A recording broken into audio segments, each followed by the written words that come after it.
Welcome to Meridian, everyone. My name is Christine Toe. I am the Director of Partnerships at Stellar Development Foundation. I will be hosting tonight's fireside chat, Scaling Remittances on Stellar, with Joe Tusin, the CEO of Chynge, a digital remittance company based in Singapore.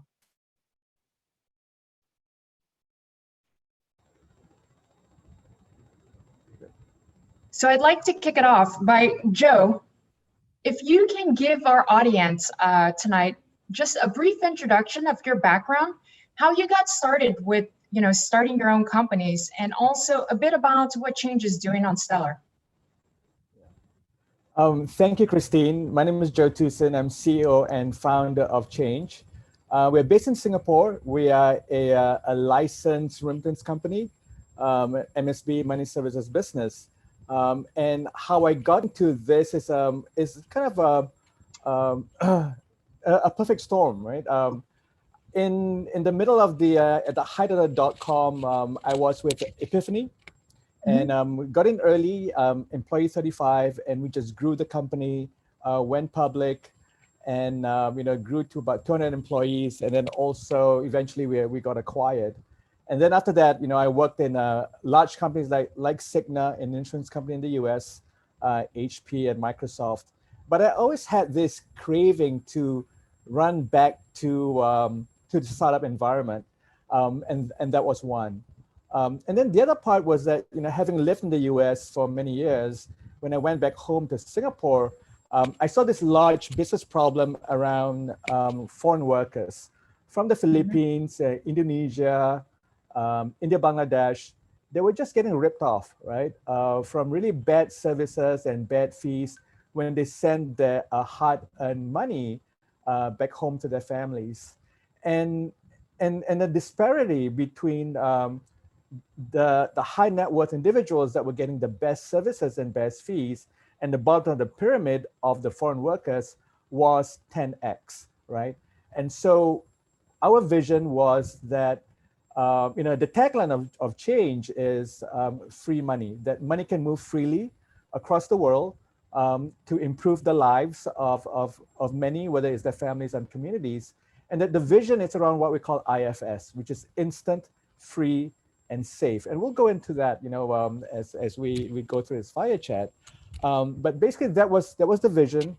And how can, a combination of my craving, my desire, going back into a startup, solving this really big business problem around migrant workers, and using technology, a combination of cloud and smart devices and AI and machine learning for a better customer experience and for better financial products and services for the masses. And and that was about 6 years ago, 2014 and 2015, and we continue to build it. And the solution doesn't exist. It's a race among all fintechs, whether you're in payments, insurtech, or robo advising. We are creating new products, novel solutions for a better consumer experience. So that's very interesting, Joe. One of the things that resonates with me that you've talked about in the past is, you're serving two different customers. You're serving these high net worth individuals. You're also serving these migrant workers, where these remittances and payments it's quite crucial, at the end of the month, the middle of the month, in terms of sending funds back home.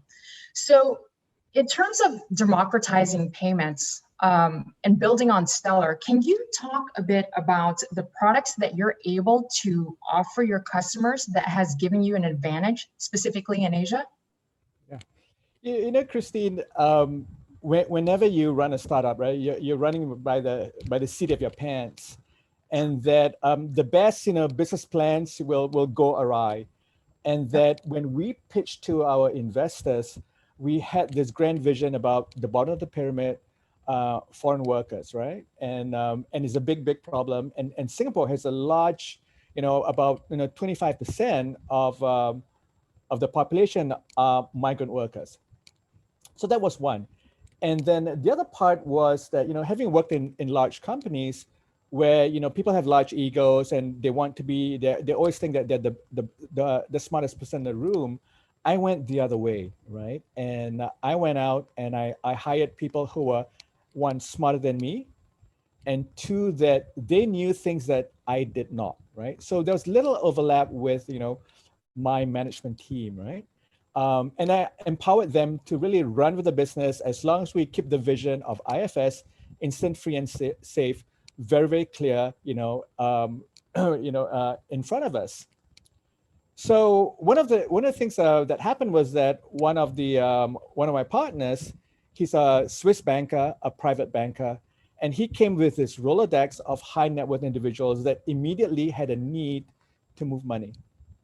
And we just, it was opportunistic, Christine. It wasn't in the plan, right? And we fell into this business fell into our lap, and it drove revenue. It proved our market fit, right? Yeah. And then, more importantly, right, there was volume and then there was revenue. And so when we look at the top of the pyramid, the high net worth that had the best prices, the best services, our average ticket size was $330,000, and the range was about $50,000 to about $5 million, right? As compared to the bottom of the pyramid, average ticket size is about $400, but you run tens of thousands of transactions, tens of thousands of customers every month, right? And the top of the pyramid was, you don't need tens of thousands, right? You don't even need 100, right? You just need tens of them, and you can run a sustainable and cash flow positive business. So because the environment was transforming so quickly, this year I came out to San Francisco and visited your team, met up with Boris, and we had this grand plan about running on Stella, running for migrant workers in the Philippines, right? Starting in the Philippines and then Indonesia, India, Bangladesh, right? And with COVID, right, all those things went awry. The business high net worth fell on our laps, and we had to run with it. And so it's not planned, right? But we still exist today.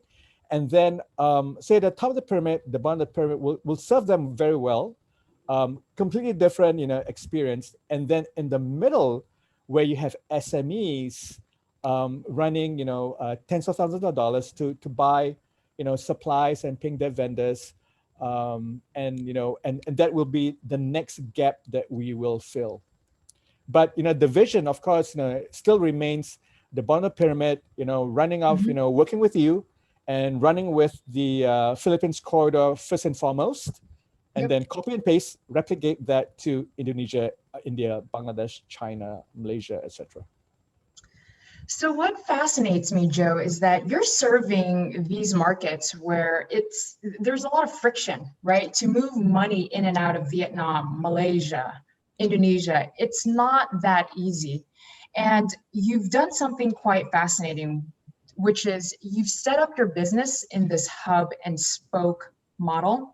So can you share with the audience, how you formed that and how it's helped you in terms of being able to move money in and out faster of these, countries that have had a lot of friction? Yeah. So what we also, when we formed this, when we formed Chynge, one of the things that we looked at was beyond, banks, right, and financial, FSIs. Looking at best practice, but we also want to look at other industries like telcos and airlines and hospitalities, insurance companies that had large customer base, and looking at what are the best practices that we can, import, massage, and apply. And one of these was the hub and spoke model from the airlines, right? So you had Chicago O'Hare, right, Atlanta, and the efficiencies that drive from there, and again, it was a perfect storm. We replicated a hub and spoke. Singapore is the third largest financial hub in the world after New York and London. And so there's a lot of money that comes through, right, through Singapore. So that was one.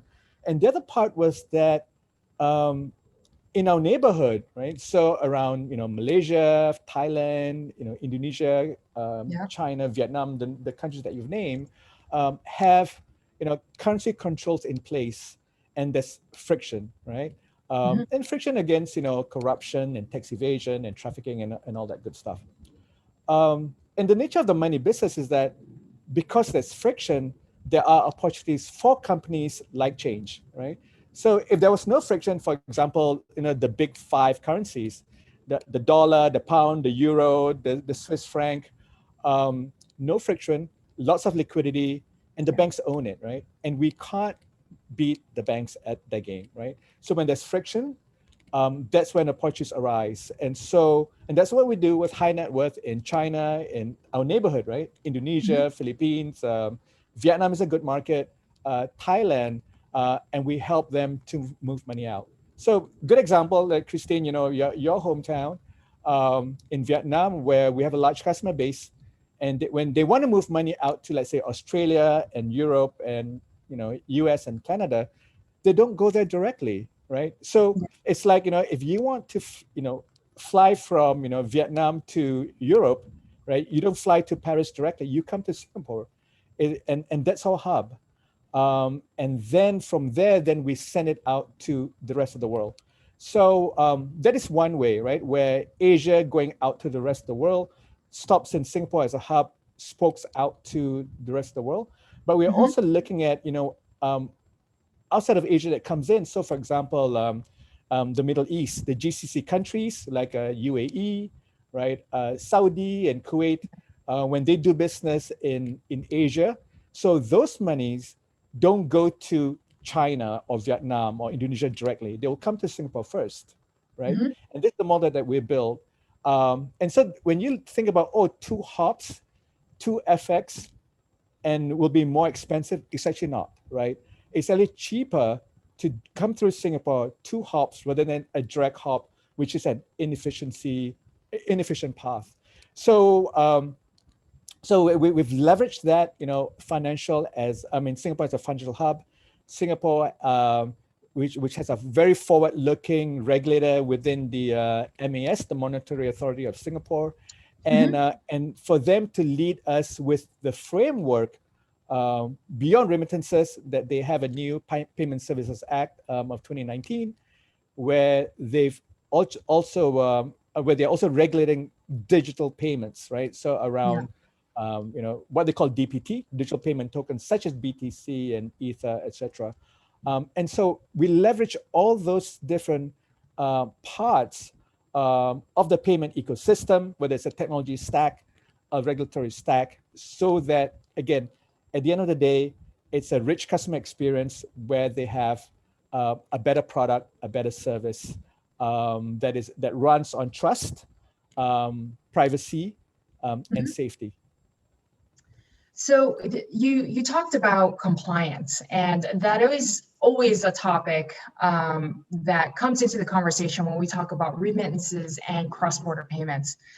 And you mentioned earlier in the conversation that you're able to offer instant, fast, and free, right? Yeah. So to the bottom of the pyramid, when you're serving these customers and also using Stellar to be able to send these remittances to the Philippines, can you talk a bit more about just, what are these challenges that you're running into, or these compliance rules that you would have to adhere to being in Singapore? So in Singapore, the neighborhood, right? So there's a lot of potential financial crimes, and I think a recent one MDB, which billions of dollars disappeared from a certain country, and unfortunately or fortunately, right, a good chunk of it came through Singapore. As such, the regulators, the Prime Minister's office, even they're tightening, money flows, right, and making it more stringent. So what we've done is that very early on within Chynge, we looked at business solutions and technology to provide a better service, and we felt that we didn't need to be regulated, right? And so that was the whole idea. And then so every time we want to do something, MES said, no, you can't do that. So, but we're not doing it. Said, no, you can't. No, you can't. And so we then made a strategic decision to not go up against the MES or any regulator, and that we'll work with you, right? And because of that, right, Chynge has a relatively good reputation, good rapport with MES, but also the regulars around the region, and we're in different sandboxes in Brunei, in Abu Dhabi, in the UK, etc. And we continue to work with them. And what we've seen over the years is that regulations have become more complex and more layered, right? And that and the banks, are having a difficult time to keep up, and they are running manual processes, and just becomes more expensive and error prone. So what we've also done is that we've used AI and machine learning to build models, right, to predict customer behavior, so that we have a whole engine around smart compliance that learns in real time and self-adjusts in real time, so that we can mitigate financial crimes around money laundering, terrorism financing, and fraud. So that was one that we've done, and we're extremely proud of it. And we've tested it in different sandboxes, whether in a retail bank in Singapore, PayPal, private banking in UBS, etc. And then recently, with DPT, digital payment tokens in BTC and Ether, now you have a whole new layer of complexity around money laundering, right? Or AML, anti-money laundering. And the biggest thing is around the source of crypto. And where has the crypto been? Has it gone into, trafficking or vice or, weapons, or drugs, etc. And then recently, regulators out of the US have imposed this travel rule, which MES very quickly adopted. And in the travel rule, there are three main parts. One is that the wallets can't be anonymous anymore, right? So if I send money to you, it's not like my wallet 123 to your wallet, 567, right? It's going to be a Joe wallet to a Christine wallet. So they have to be tagged, they have to be identified in KYC and all that. And the other part was that there's going to be more information embedded into the blockchain, right? It's not just from, to, and transaction and the asset type, right? Is it BTC, Ether, and is it 1, 8.6, etc. They want to bake in KYC information. So it could be my passport, your passport. Okay, where did this money come from? Or it's my salary, so it's my pay slip is in there. The use of funds. I'm buying a house from you, so there's a purchase agreement, and all that gets baked into that transaction. So that's the second one, right? And then the third one is that this applies if this transaction is more than $3,000. And in Singapore, as soon as you send $1, right, it's regulated. So that 3,000 doesn't apply, right? Any amount, the travel rule kicks in. And so technologically, it's challenging because there are parts of the data in the blockchain which is public, right? And then parts which I want to remain private, right? I don't want my passport or your passport to be floating around on the web. But working with Stellar, all that's been baked in, right? So there are parts that are private, there are parts that are public, and it's still, the hash keys in place, it's immutable. And so you get the best of, the speed of blockchain, the privacy of blockchain, and the liquidity that comes with it, right? The layer on top of it. So that's why we are extremely excited to work with Stellar. We have a long history with Stellar. It's been over 2 years, and that we continue to build upon it and grow upon it. And that Stellar is a strategic partner for us, not just for the Philippines. Vietnam is a big corridor for us. We do millions of dollars on a daily basis, and very quickly, how do we run that? And then I guess I want to add another layer, which is the liquidity part, because for this to be instant, right, payments, there has to be liquidity on the receiving side, and I think the support that that Stellar provides, right? For example, when we do sending money from Singapore to the Philippines, our Philippine counterparty that runs on Stellar will have a liquidity pool that's supported by Stellar. And then likewise, when we start to send money from Vietnam to Singapore, we'll have a liquidity pool within Singapore that is supported by Stellar. And I think that these are the main challenges around, our vision of instant, free, and safe. And, two of those pieces, like the instant and the free, will come from Stellar, right? The safe part, which is around compliance, and smart, and smart compliance. That's the other part that will add for a total solution for our customers. That's great. And we have roughly about 10 minutes left in this chat. We've gotten some pretty good questions from the audience, and I'd like to take some of them, Joe. Okay. This first question that came in is very interesting. Joe, if you had a magic wand and could build one piece of technology or one service that does not exist currently, what would it be? The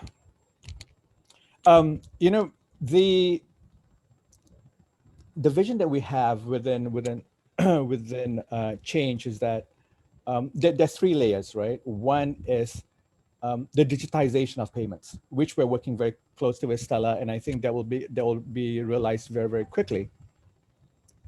And then the democratization of payments is the next one, so that all this richness, wonderful services and pricing that the high net worth individuals get at the top of the pyramid, how do we push that down all the way to the bottom, right?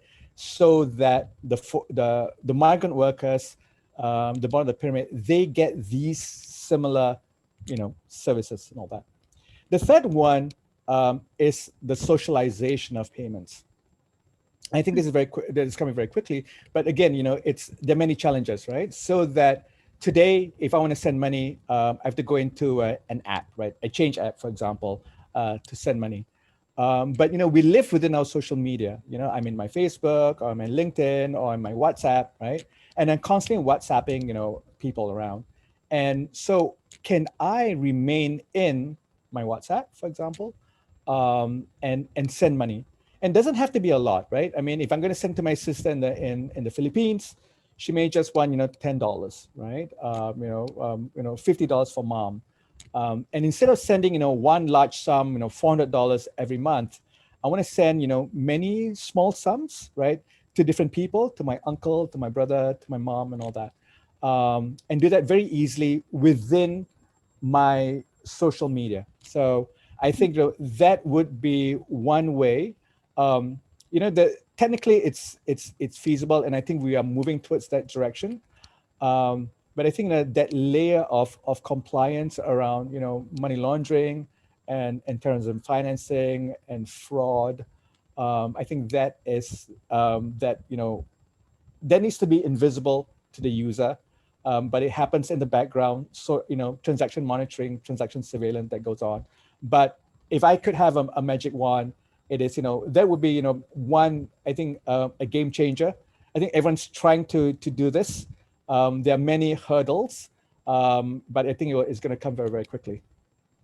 Payments within social media, the socialization of payments.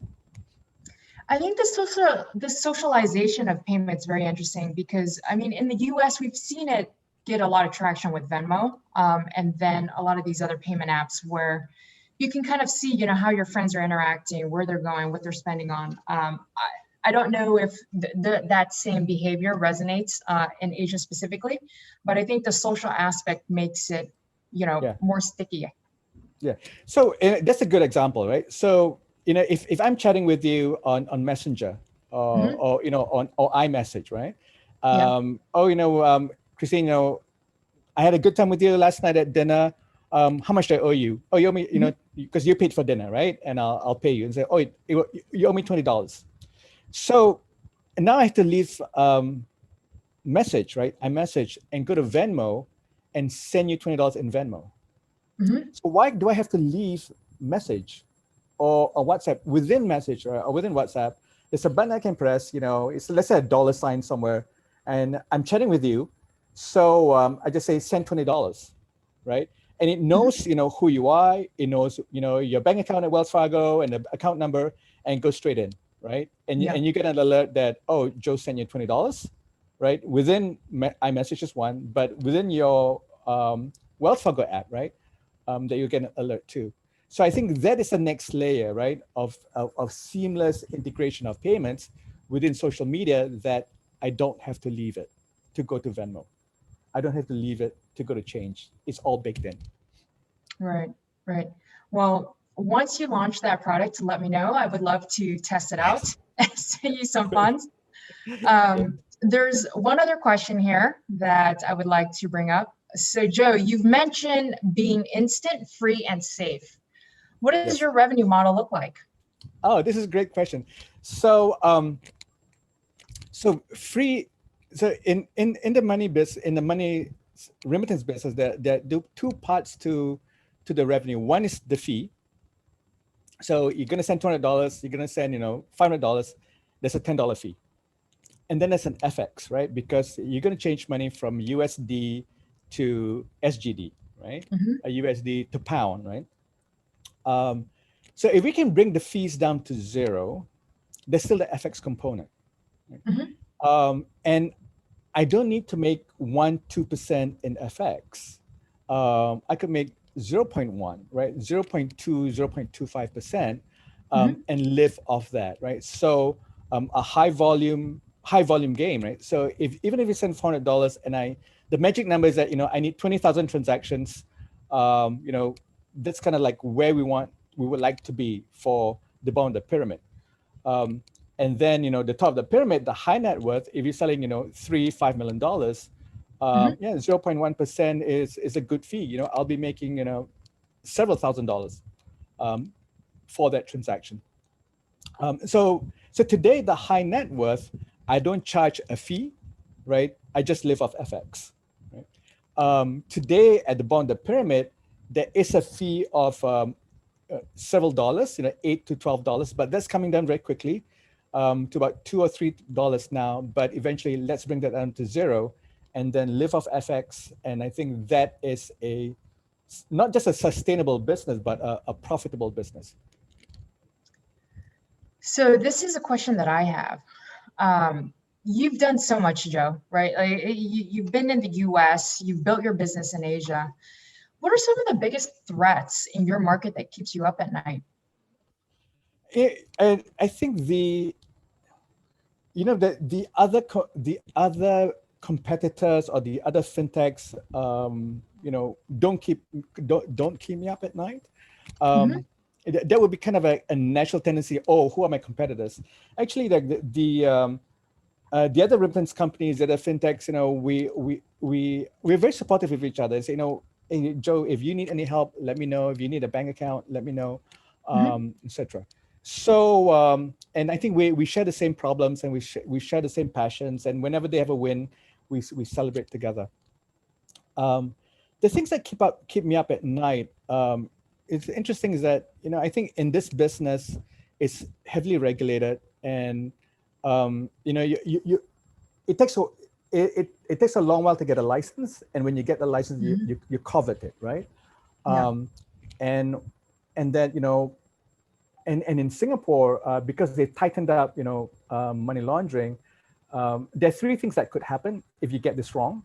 One is that you lose your license. Okay, that's one. Two is that you get fined, and the third one is that you get thrown in jail, right? So we're very careful in terms of the transactions, and that things may slip through, but I think as long as you show good faith that we did our best, and they were a little bit smarter than us, but now that we know, we can patch this hole, and that this will not happen again. And if it happens again, it's through a different hole, right? So I think those are, I think bad transactions are one. And because those bad transactions will lead to either loss of license, but even if you don't lose our license, it's a loss of a bank account, right? And today, MSBs like us, we are viewed as a high risk for banks, right? We are viewed as a conduit for money laundering. And therefore we have to be, we have to put on our best behavior and really do extremely, careful transaction monitoring and surveillance. So I think, we've had events where bank accounts have been tightened, Mhm. they haven't been taken away, right? But within our peers, it's difficult to open bank accounts. It's easy to lose them. So I think, what keeps me up at night is this, losing a bank account is one, losing a license is the other, and going to jail is the third. Thanks, Joe. So we're out of time. I want to say thank you for spending your Thursday morning with us. I want to let the audience know that after this session, we do have a networking session right after this. If you want to learn more about Stellar, talk to people from Stellar. If that session is full, feel free to go into our virtual lounges as well, as there'll be networking opportunities to talk to other Meridian attendees and also SDF members. So Joe, thanks for sharing your wisdom tonight, and we're looking forward to watching Chynge grow and also enabling these other corridors that you've discussed on this panel today. Thank you for having me. It's an honor. Thank you. Good night, everyone. Bye.